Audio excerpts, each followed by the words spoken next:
오늘 이 시간 함께 읽을 하나님의 말씀, 마태복음 1장 21절에서 23절까지의 말씀입니다. 신약 성경 1페이지 마태복음 1장 21절에서 23절까지의 말씀, 총 3절밖에 되지 않아서 모두 다 한 목소리로 말씀 읽도록 하겠습니다. 마태복음 1장 21절 말씀부터 다 같이 읽도록 하겠습니다. 아들을 낳으리니 이름을 예수라 하라. 이는 그가 자기 백성을 그들의 죄에서 구원할 자이심이라 하니라. 이 모든 일이 된 것은 주께서 선지자로 하신 말씀을 이루려 하심이니 이르시되 보라 처녀가 잉태하여 아들을 낳을 것이요 그의 이름은 임마누엘이라 하리라 하셨으니 이를 번역한즉 하나님이 우리와 함께 계시다 함이라. 아멘. 오늘 이 시간 우리는 임마누엘 예수님이라는 제목을 갖고 오늘 우리가 읽은 하나님의 말씀 함께 나누는 시간 갖도록 하겠습니다. 여러분 혹시 산타클로스 언제까지 믿으셨나요? 여러분들이 혹시 산타의 시대가 아니라면은 혹시 여러분들의 자제분들은 산타클로스 언제까지 믿으셨나요? 잘 기억이 좀 가물가물하죠. 오래된 일이라고. 저 같은 경우에는요, 정확히 말하면 초등학교 3학년 이전까지 산타를 믿었습니다. 왜 제가 초등학교 3학년 이전까지 산타를 믿었을까요? 여기에는요, 특별한 사연 한 가지가 있습니다. 제 어릴 적 얘기를 좀 드리고자 합니다.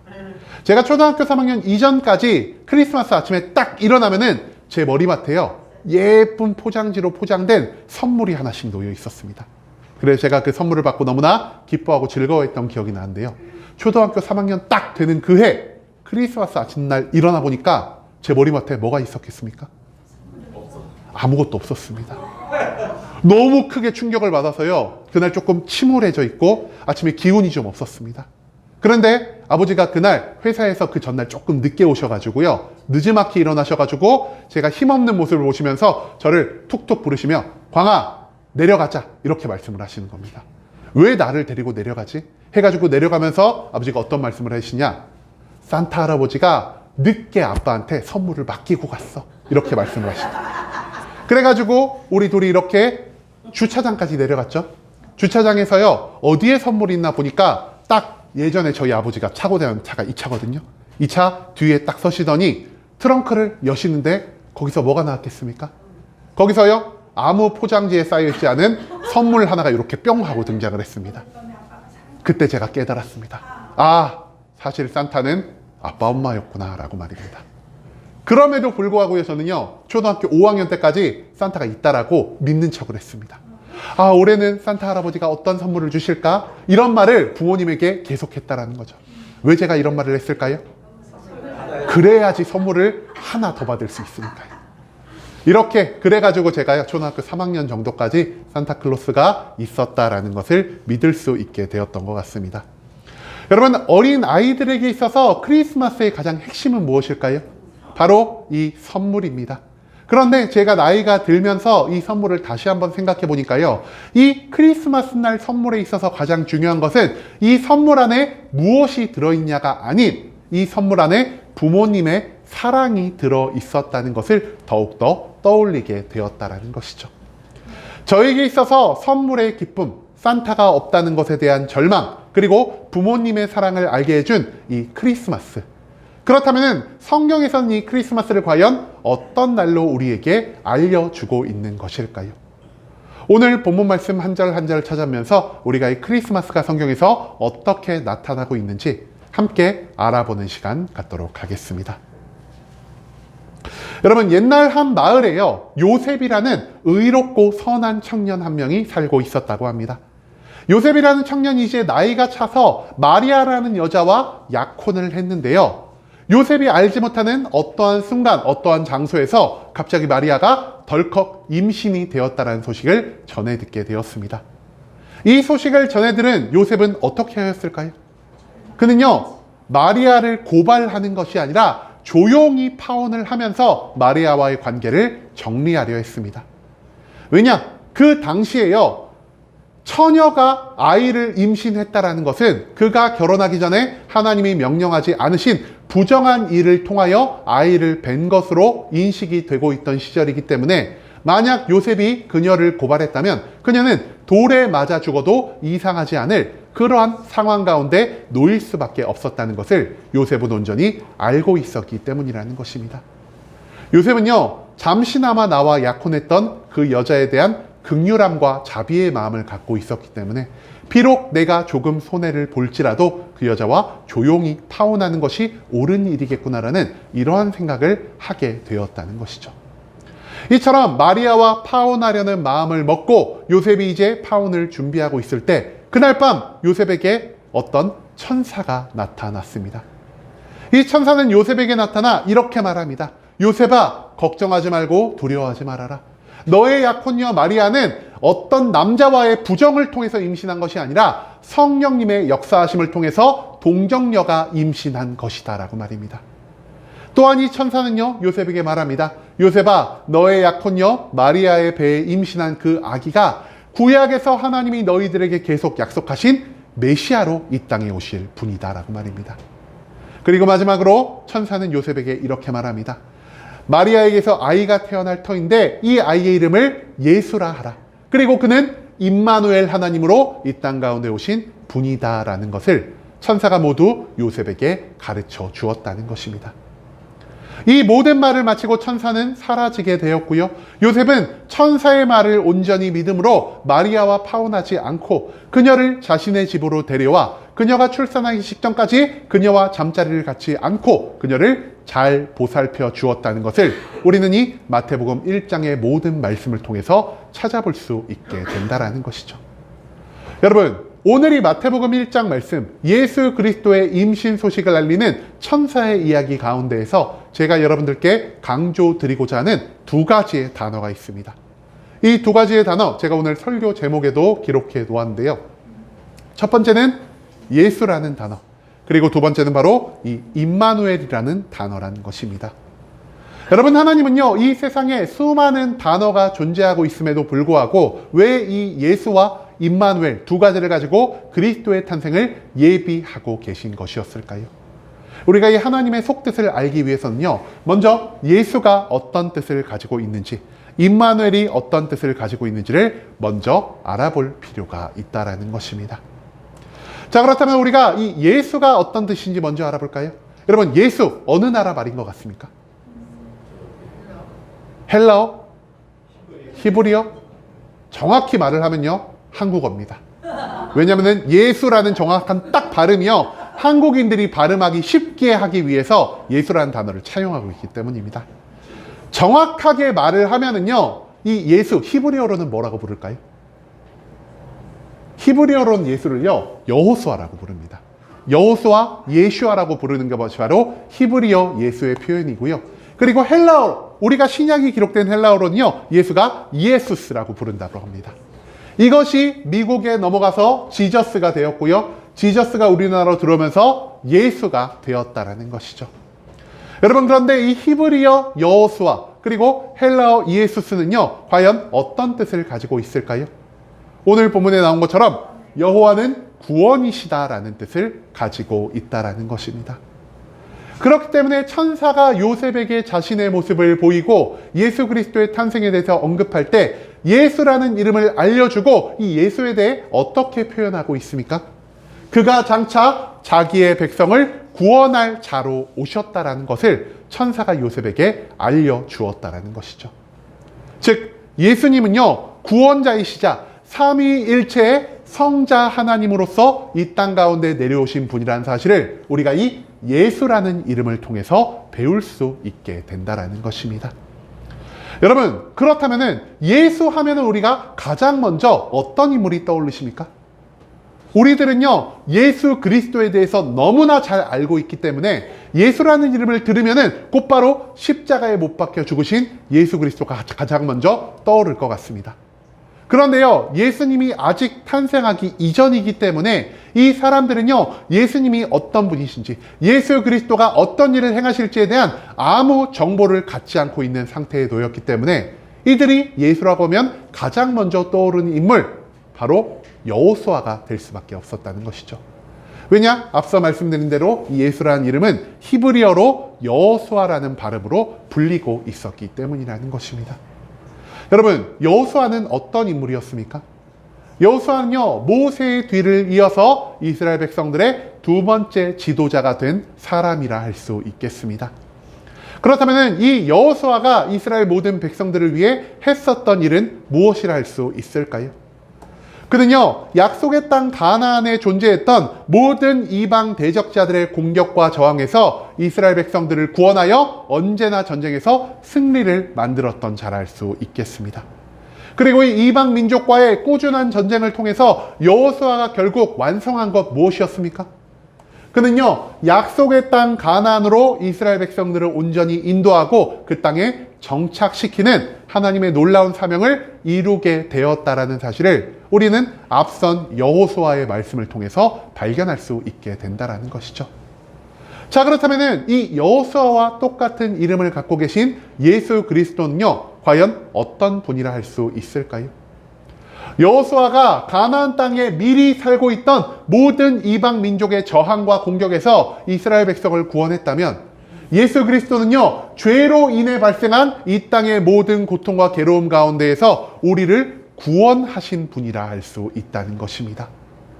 또한 여호수아가요, 가나안 땅, 그 약속의 땅으로 백성들을 인도하고 그 백성들을 그 땅에 정착시킨 것처럼 예수 그리스도는요, 이 땅에서 그리스도를 믿는 모든 사람들을 영원한 하나님의 나라 천국으로 인도하고 그곳에 정착시키기 위한 목적을 가지고 이 땅 가운데 내려오셨다라는 사실을 우리는 이 예수, 여호수아란 이름을 통해서도 배울 수 있게 된다라는 것이죠. 즉, 여호수아처럼 구원자와 인도자의 삶을 살았기 때문에 하나님은 메시아의 이름을 예수라 부르셨고요. 예수라는 이름을 모든 사람들이 들을 때마다 저 사람은 여호수아와 이름이 똑같네.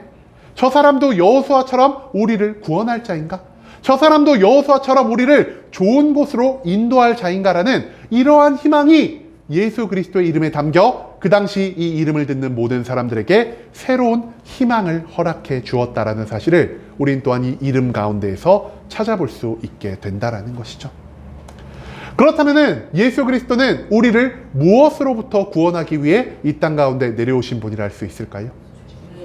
여호수아는요, 이방 민족의 저항과 공격에서 이스라엘 백성을 구원하기 위해 이 땅에 세워진 자라면, 예수님은 이 땅 가운데에서 죄에서부터 우리를 구원하시기 위해 내려오신 분이라는 사실을 우리가 또한 잊지 않을 수 있기를 소망합니다. 여러분, 그렇다면 우리가 이 죄가 무엇인지를 다시 한번 정확하게 알아볼 필요가 있을 것 같습니다. 죄란 무엇일까요? 우리들은요, 죄를 너무나 거대하고 엄청난 것으로 생각할 때가 너무나 많은 것 같습니다. 사람을 찔러 죽여야만 죄라고 생각을 하고요. 누군가에게 큰 사기를 쳐서 어마어마한 돈을 가지고 와야만 죄라고 생각하고요. 나라를 팔아먹거나 아니면 나라 가운데 굉장히 큰 혼란을 만드는 것, 그런 것만을 우리가 죄라 여기며 살아갈 때가 너무나 많다라는 것이죠. 하지만 하나님이 말씀하신 성경이 기록하고 있는 죄란 무엇이라 할 수 있겠습니까? 죄라는 것은요, 하나님 없이도 나 혼자의 힘과 능력으로 이 땅 가운데 살아갈 수 있다라고 생각하는 모든 것들, 하나님의 도움 없이도 나의 노력과 나의 열정으로 내가 이 땅 가운데에서 모든 성공을 쟁취하며 살아갈 수 있다라고 생각하는 이 교만한 인간의 모습을 성경은 죄라 표현하고 있다라는 것입니다. 여러분, 이 죄가요, 어떻게 우리 인간들 가운데 처음 들어오게 되었을까요? 창세기 등장하는 선악과를 따먹은 사건으로 인해서 죄가 우리 가운데 들어올 수밖에 없었다라는 것입니다. 여러분, 우리가 많이 착각을 하는데요, 단순히 선악과의 열매 가운데 죄의 성분이 들어있어서 우리가 그 선악과를 먹음으로 인해 죄가 유전되는 것이 아니라는 것입니다. 여러분, 여자가 처음 선악과를 왜 먹게 되었죠? 뱀의 유혹에 빠져서. 뱀이 여자를 어떻게 유혹했을까요? 너가 이 열매를 먹으면 하나님처럼 눈이 밝아질 것이요, 너가 하나님처럼 지혜로운 자가 될 것이라고 여자를 유혹했다는 것입니다. 그런데요, 그 말을 들었을 때 여자가 가장 먼저 해야 할 것은 무엇이었겠습니까? 여자는요, 선악과의 열매를 통해서가 아니라 하나님께 직접 이것을 구하는 기도를 할 수 있었다는 것입니다. 하나님, 하나님 하실 수 있잖아요. 제 눈을 밝게 해주시고 저에게 더 큰 지혜를 주세요라고 말입니다. 그런데 여자는요, 하나님에게 이 모든 것들을 구하는 것이 아니라 무엇을 통해 눈이 밝아진가 지혜를 구하려 하였다고요? 하나님 바깥에 있는 또 다른 방법, 선악과를 통해서 이런 모든 좋은 것들을 누리려 하였다는 것입니다. 한마디로 인간이 선악과를 먹었다는 것은요, 하나님 없이도 내가 홀로 살아갈 수 있다. 하나님 없이도 내가 세상 가운데에서 좋은 것을 얻을 수 있다라는 이러한 생각을 가졌기 때문이라는 사실을 우리가 절대로 잊지 말아야 한다는 것입니다. 그리고 이처럼 인간이 하나님 바깥에서 모든 것들을 이루며 살아갈 수 있다라는 이러한 생각, 죄를 그의 마음에 품었을 때 인간들에게 어떤 일이 벌어졌을까요? 인간은요, 더 이상 하나님과 에덴 동산에서 함께 살아갈 수 없게 되었습니다. 하나님은 인간을 에덴 동산 밖으로 쫓아내셨고요. 이제 더 이상 인간은 하나님과 함께하는 삶 가운데에서 하나님이 예비하신 모든 좋은 것들을 누릴 수가 없었다라는 것이죠. 여러분, 인간은요, 하나님 바깥에서의 삶, 즉 에덴 동산 바깥에서의 삶 가운데에서 그동안 경험하지 못해본 고난과 절망과 슬픔을 매일매일 느끼며 살아갈 수밖에 없는 연약하고도 헛된 존재로 변화하게 되었다라는 사실을 우리는 이 죄를 통해서 배울 수 있게 되었다는 것입니다. 그렇기 때문에 예수님은요, 우리를 고난과 슬픔과 절망으로 이끄는 이 모든 죄에서 우리를 구원하시기 위해 이 땅 가운데 내려오신 분이라 할 수 있겠습니다. 예수님이 우리를 구원하심으로 우리에게 무엇을 주려 하시죠?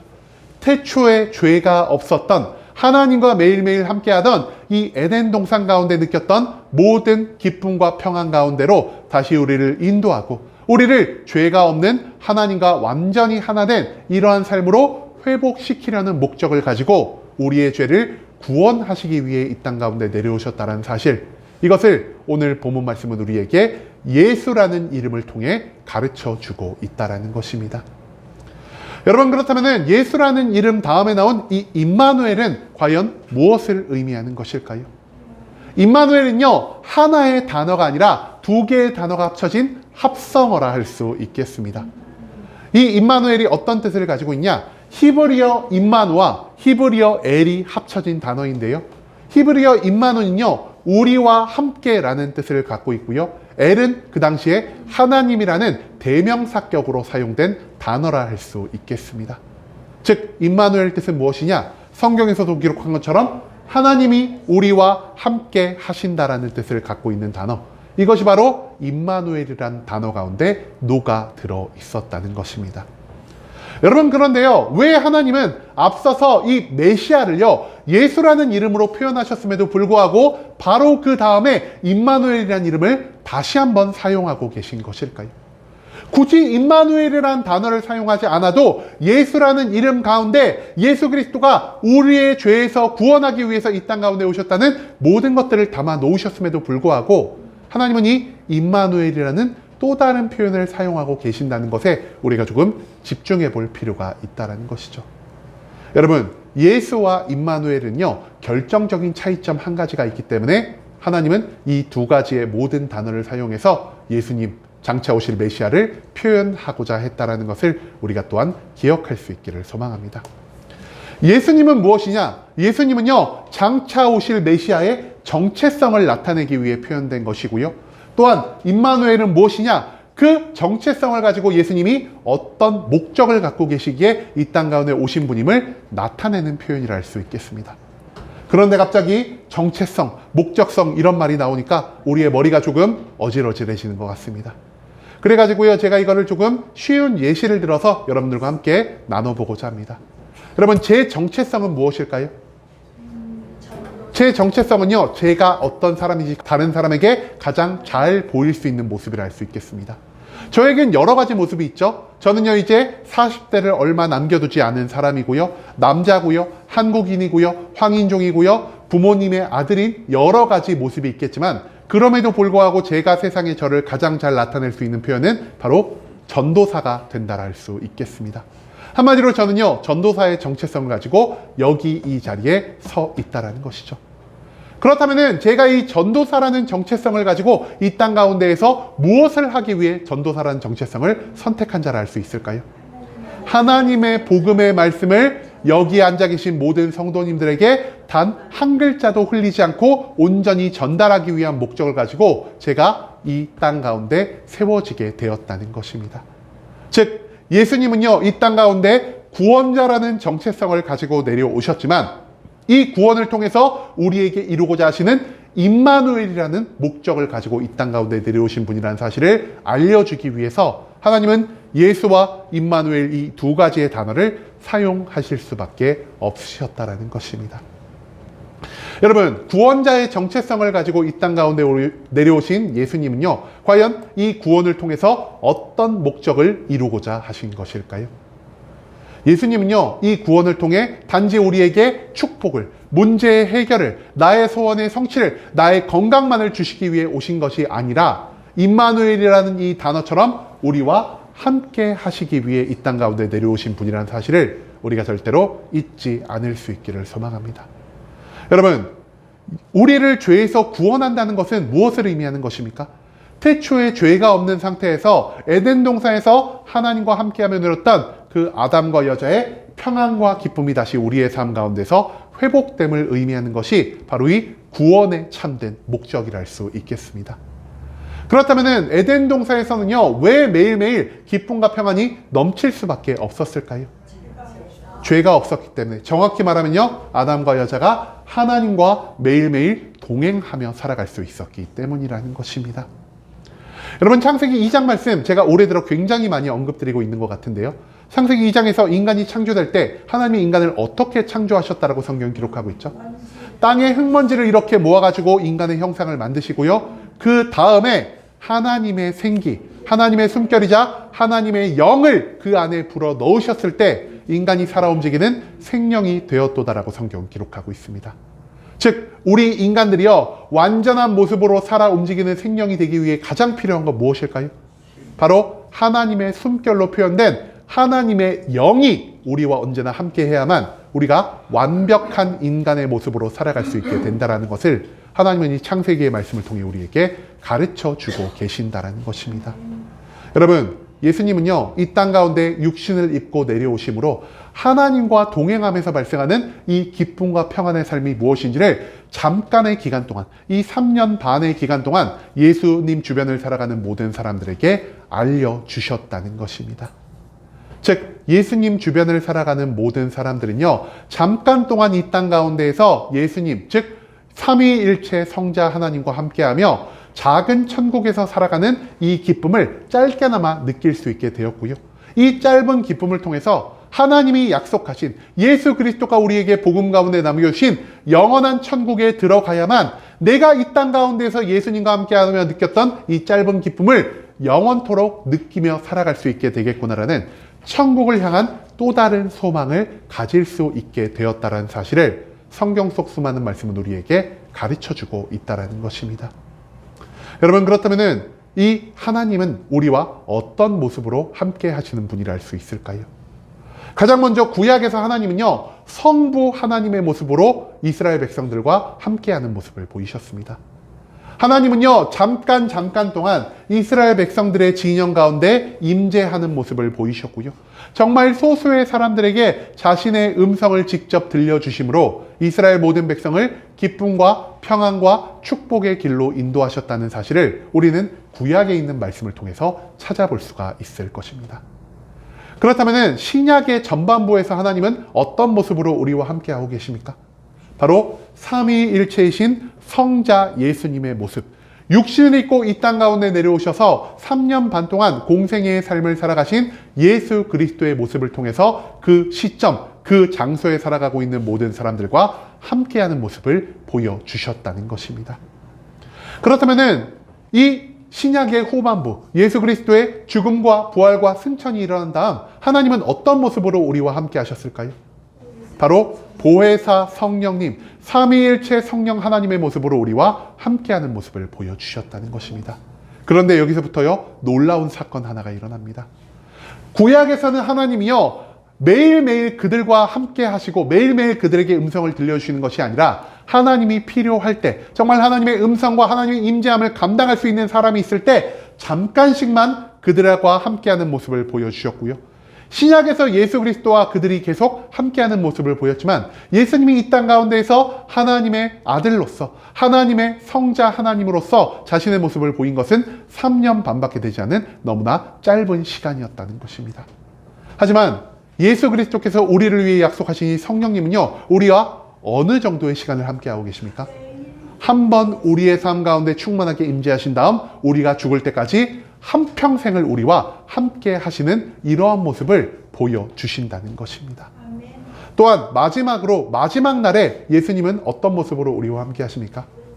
예수님은요, 재림과 심판의 하나님의 모습으로 이 땅 가운데 내려오시고요, 그리스도를 온전히 믿는 사람들을 하나님의 영원한 천국으로 인도하시고 그곳에 자리 잡게 하심으로 우리와 영생의 삶을 함께 하기 위해 우리를 위해 재림을 예비하고 계신 분이라는 사실을 우리는 성경의 수많은 말씀을 통해서 찾아볼 수 있게 된다는 것이죠. 즉 하나님의 모든 일하심을, 하나님이 성경에 적어놓으신 모든 것들은 오직 무엇을 위함이라고 우리가 배울 수 있게 되었습니까? 우리와 함께함을 위해서 모든 것이 예비되었다라는 사실, 그것을 오늘 본문 말씀은 우리에게 가르쳐주고 있다는 것입니다. 여러분, 우리는 지금 왜 예수님을 믿으며 살아가고 있습니까? 우리는요, 예수님을 통해 단순히 나의 소원을 이루기 위해 예수님을 믿고 살아갈 때가 너무나 많은 것 같습니다.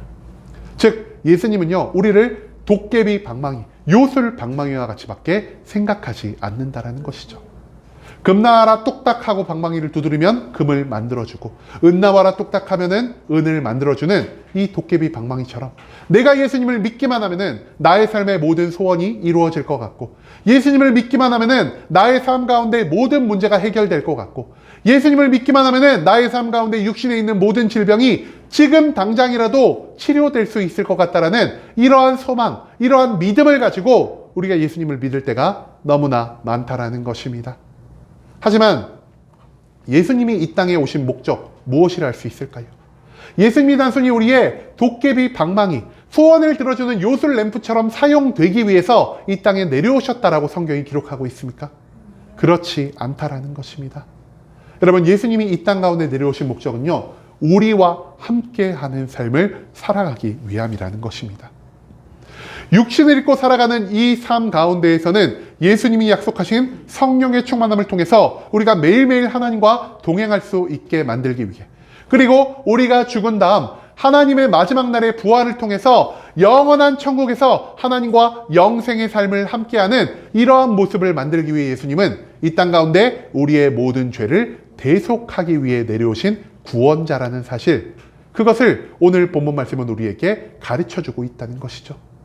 즉 우리가 예수님께 받을 수 있는 축복이요, 예수님을 믿는 가장 첫 번째 이유가 되어서는 안 된다라는 것입니다. 물론 예수님은요, 우리를 육신을 입고 있는 삶 가운데에서 좋은 것들을 허락해 주실 수 있는 분이시지만 이 축복은요, 우리의 믿음 생활에서 발생하는 부차적인 것이어야 하지, 우리가 이 축복만을 위해서 우리가 하나님을 믿고 하나님을 따르며 살아간다면 우리는 잘못된 신앙생활을 하고 있다는 것을 다시 한번 생각해 볼 필요가 있다는 것입니다. 여러분, 앞서 언급한 크리스마스 선물 이야기 다시 한번 해보기를 원합니다. 크리스마스 선물 가운데에서 우리가 찾아야 할 것 무엇일까요? 이 선물이 얼마나 비싼 것인지, 이 선물이 내가 원하는 것이지 원하지 않는 것인지, 이 선물 가운데 얼마나 많은 양의 선물이 들어있는지를 우리가 봐야만 하는 것일까요? 우리는요, 크리스마스의 선물 가운데에서 이러한 것만을 바라봐서는 안 된다는 것입니다. 앞서 제가 말씀드렸듯 우리가 나이가 들어가면서 깨달을 수 있는 것, 이 크리스마스 선물 가운데서 우리가 무엇보다 가장 먼저 발견해야 하는 것 무엇이라고요? 바로 이 선물 가운데 담겨있는 부모님의 사랑이 되어야 한다는 것입니다. 만약 우리가 선물에서 부모님의 사랑보다 선물의 가치, 물질적인 풍족함, 나의 소원대로 이 선물이 준비됐는가를 먼저 바라보게 된다면 그 선물은 나를 좋게 만들 수도 없을 것이고요, 우리 선물을 준 부모님을 기쁘게 만들 수도 없을 것입니다.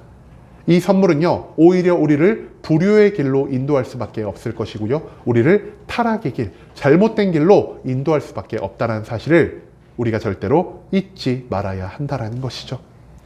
이와 마찬가지로 예수 그리스도 안에서 함께하는 이 관계성보다 우리가 예수님께서 받을 수 있는 모든 소원의 성취들, 문제의 해결들, 건강의 회복들을 먼저 추구하며 살아갈 때 우리는 잘못된 믿음의 길을 살아가고 있는 것이요. 이 땅 가운데에서 예수님을 믿기 위해 나의 소중한 시간을 낭비하며 살아가고 있다는 사실을 하나님은 오늘 이 예수와 임마누엘이라는 두 가지의 단어를 통해 우리에게 가르쳐 주고 계신다는 사실, 그것을 우리가 한평생 잊지 않을 수 있기를 소망합니다. 이제는 예수님이 이 땅에 오신 온전한 목적을 우리가 기억하며 살아갈 수 있기를 원합니다.